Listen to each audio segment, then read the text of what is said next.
7 ऐसे लोग जिनका टीवी पर इज्जत का कचरा हो गया और तुम्हें हंसी आ जाएगी कुछ का कांड सुनकर।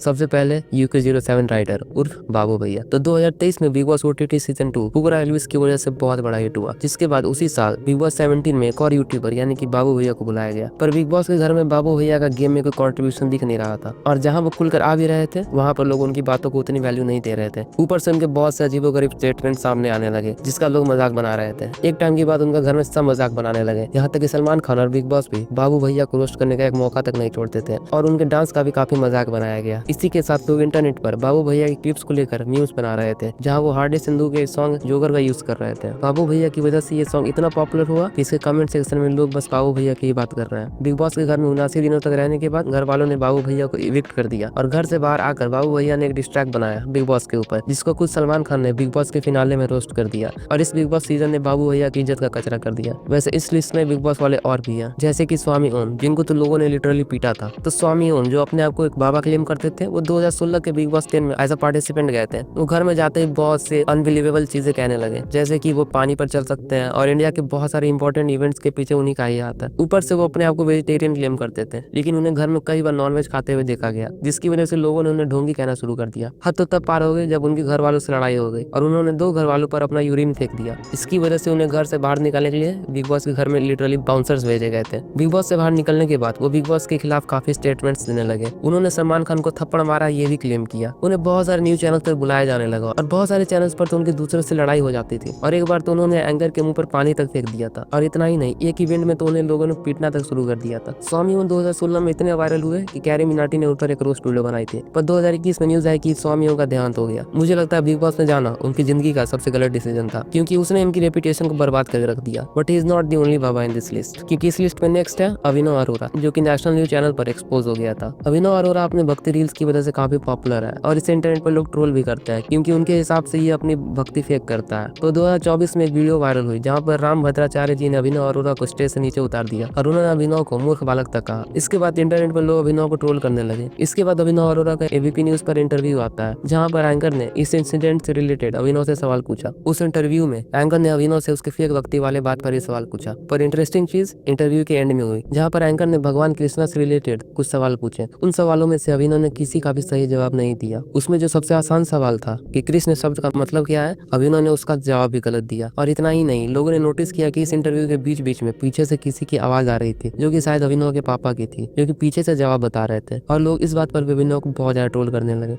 वैसे ट्रोल तो ये बच्चा भी कम नहीं हुआ था, Ishit Bhatt, popularly known as KBC over confident kid. तो पिछले साल 2025 में इशित भट्ट KBC में एज अ कंटेस्टेंट आया था। हॉट सीट पर बैठते ही उसने काफी जल्दबाजी दिखाना शुरू कर दिया। पहले तो उसने अमिताभ बच्चन को बोला कि आप मुझे रूल मत समझाओ, क्योंकि उसको पहले से ही पता है। उसके बाद वो आगे के क्वेश्चंस का आंसर बिना ऑप्शन बताया ही दे रहा था। वो क्वेश्चंस को काफी अंडर एस्टिमेट कर रहा था, क्योंकि शुरू के क्वेश्चंस वैसे भी इजी ही होते हैं। पर जैसे ही उसके सामने 5वां सवाल आया, उसने सामने से ऑप्शन मांगा, जिस पर सारे लोग हंस पड़े। सवाल ये था कि रामायण के पहले कांड का क्या नाम था। इस सवाल का जवाब उसने अयोध्या कांड दिया, वो भी काफी कॉन्फिडेंस के साथ, जो कि ऑब्वियसली गलत था। जब ये एपिसोड लोगों ने देखा, वो इसी को इंटरनेट पर ट्रोल करने लगे। कुछ लोग ये कहने लगे कि इस बच्चे को टू बेल्ट ट्रीटमेंट मिलनी चाहिए और ना जाने क्या गया। मामला जब बहुत ज्यादा बढ़ गया, तब इसी और उसके पेरेंट्स की तरफ से एक पब्लिक अपॉलॉजी सामने आए। मुझे पर्सनली लगता है कि भले ही बच्चा ओवर कॉन्फिडेंट था, लेकिन जिस हद तक इसको ट्रोल किया गया वो बिल्कुल गलत था। ऊपर से इंटरनेट पर लोगों ने इसे तन्मय भट्ट से भी कंपेयर किया, जिसके लिए ये बच्चा जिंदगी भर ट्रॉमेटाइज रहने वाला है। अब लिस्ट में आगे 2 बिग बॉस वाले हैं और एक शार्क टैंक वाले, लेकिन उनके बारे में बात करने से पहले लाइक कर देना, सब्सक्राइब कर देना और हाइप जरूर करना। अगर 300-400 लोग भी हाइप कर देंगे तो हमारी वीडियो रैंक करने लगेगी, तो प्लीज कर देना। तो नेक्स्ट है प्रियंका जैगत, जो कि एक मॉडल थी और वो दिखी थी बिग बॉस 10 यानी कि स्वामी ओम वाले सीजन में। इनका तो बिग बॉस की हिस्ट्री में सबसे यूनिक एविक्शन हुआ था। तो प्रियंका जब बिग बॉस के घर में थी तब वो बहुत ज्यादा अग्रेसिव बिहेवियर दिखा रही थी और वो दूसरे पार्टिसिपेंट्स के लिए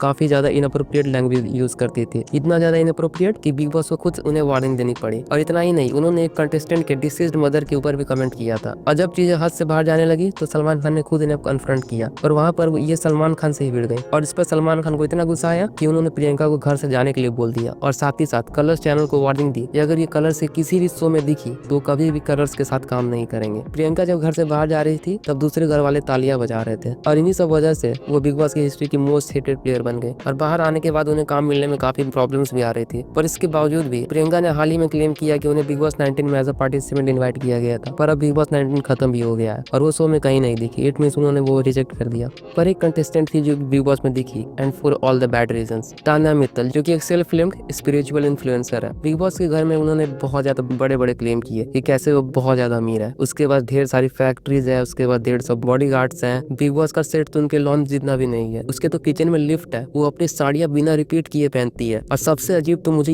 ये वाला लगा कि उसे पता ही नहीं था कि नहाने में इतनी ज्यादा मेहनत लगती है क्योंकि उसके पास नहलाने के लिए स्टाफ है। पर पॉइंट ये नहीं था कि वो अमीर है या नहीं, पॉइंट ये था कि वो कितनी ज्यादा एग्जैजरेशन के साथ चीजों को बोल रही थी कि हो सकता है कि वो अमीर हो, लेकिन उसकी एग्जैजरेशन ऐसी थी कि क्या कहा जाए। इसके बाद क्या था, इंटरनेट के जासूस लग गए इन बातों की सच्चाई जानने में, एंड मोस्ट ऑफ द लोगों ने यही फाइंड आउट किया कि वो अमीर तो है लेकिन चीजों को काफी ज्यादा बढ़ा चढ़ा कर बोलती है, जिसके बाद लोग उसे ट्रोल करने लगे और हेट भी देने लगे। बिग बॉस के घर से बाहर आने के बाद वो अपने क्लेम्स को सच साबित करने की कोशिश कर रही है, लेकिन लोग उसको भी फेक साबित करने में लगे हैं। वैसे तो लोग आजकल इस इंसान को भी काफी एक्सपोज करने में लगे हैं, अरविंद अरोड़ा, जिन्होंने शार्क टैंक में जाकर क्या किया मुझे भी नहीं पता। Arvind Arora basically online educator थे, फिर उन्होंने अपना खुद का एक यूट्यूब चैनल खोला जहाँ ये फैक्ट्स बताते थे, जिसके बाद वो 2023 में शार्क टैंक सीजन 2 में दिखे, जहाँ पर वो अपने लर्निंग ऐप कॉन्कर को लेकर गए थे, जिसमें सबसे पहले तो सर ने ओवर स्मार्ट बनने की कोशिश की और शार्क से फंडिंग के नाम पर शगुन का 1 रुपया मांगा। फिर सर ने जब अपनी रियल डिमांड रखी तो वो भी वो ढंग से प्रेजेंट नहीं कर पाए, जिसकी वजह से सबसे पहले पीयूष बंसल कॉन्कर ऐप का डेमो देखे बिना आउट हो गया। और जब शार्क्स ने इनसे इनके कॉम्पिटिटर सीखो ऐप के बारे में पूछा तो वो इन्हें पता ही नहीं था। इनकी पिच देखकर किसी भी शार्क ने इनकी कंपनी में इन्वेस्ट नहीं किया, ऊपर से इसकी वजह से इनकी इंटरनेट पर बेइज्जती हुई वो अलग। लोग इस पिच की वीडियो के कमेंट सेक्शन में बस इनको ट्रोल ही कर रहे हैं। मुझे पर्सनली वो शगुन का 1 रुपया वाली बात बहुत ज्यादा क्रिंज लगी। वो तो सर की किस्मत अच्छी थी कि असली ग्रोवर वहाँ नहीं था, वरना वो सीधे सीधे बोल देता। ये सब दोगलापन है, मैं तेरा दोगलापन उतारता हूँ। बाय द वे, मैं तुम्हें इस वीडियो के आइडिया के पीछे एक इंटरेस्टिंग स्टोरी बताता हूँ। मुझे कुछ दिन पहले सपना आया कि मैं बिग बॉस में हूँ और वहाँ पर अपनी बेइज्जती करवा रहा हूँ। बड़ा अजीब सपना था, पर उस सपने की वजह से मुझे इस वीडियो का आइडिया आया। देख रहे हो, सपने से वीडियो आइडिया लाता हूँ मैं। तो इतनी डेडिकेशन के लिए लाइक कर देना और सब्सक्राइब कर देना और हाइप तो 2-3 बार कर देना अगर कर सकते हो तो। बाय।